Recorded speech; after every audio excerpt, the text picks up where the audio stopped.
Okay, so touch. I've been a dancer for 15 years and I've been teaching salsa for about 8, bit over 8. And as you can imagine, it's incredibly tactile. It's incredibly connecting as an activity. It's a very interesting activity because a lot of the time we do things like this and we're very much in our head. And then we access our feelings via our thinking. Whereas with any kind of physical activity, it goes the other way. Your feelings get access through the will, and it's a completely different engagement, and it has a very different effect on the thinking. And it's something like partner dancing in particular, because you're actually interacting with another person at close quarters. So your boundaries are, you have to renegotiate all your physical boundaries. Over time, you also become a lot more body aware. Professional dancers will say that they literally know what every part of their body is doing at any given moment. And that also helps many benefits of that. I had 2 students who came to my classes a few years ago. One was, he said he was an alcoholic, and he basically said he drank a bottle of whiskey a night. But when he came to the class that evening, he did not drink his bottle of whiskey. There was another example where two young women came along. At the end of the class, I said, "Are you glad you came?" And they said, "Yeah, it was really good. We've just discovered that you can have a good time without getting pissed." It's incredible. Now, imagine what it's been like for the last year for all of us, to suddenly that is banned.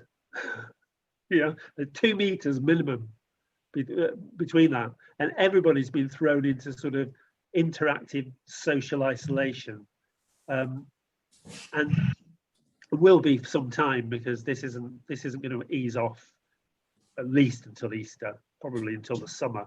In fact, even then, there'll probably be some of these habits will be entrained. And the really interesting thing about body awareness at the moment is that people are becoming more body aware, but they're becoming body aware of how much space there is between each other when we're out and about. And we're having to compensate for a lot of that interactivity through mediums like Zoom and through online platforms.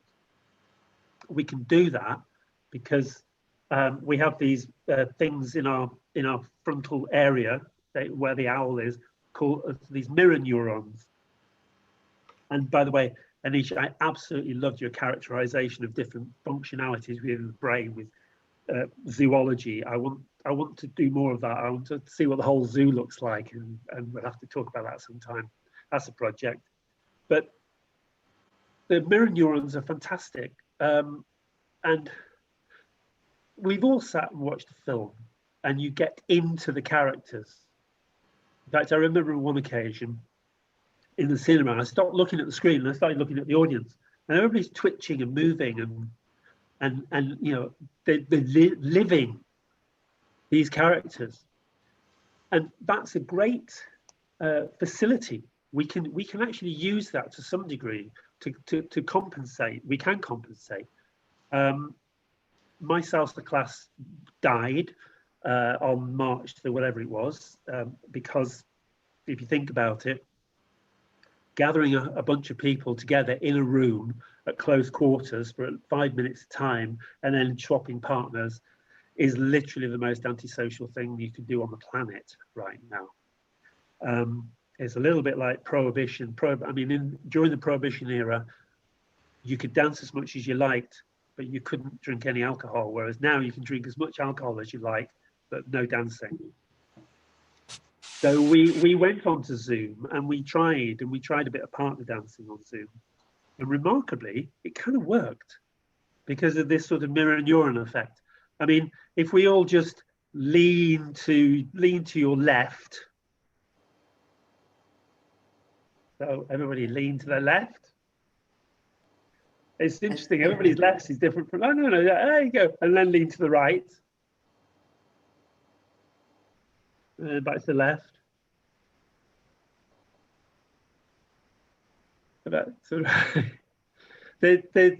I mean, you know, once we start doing similar movements together, we start to connect.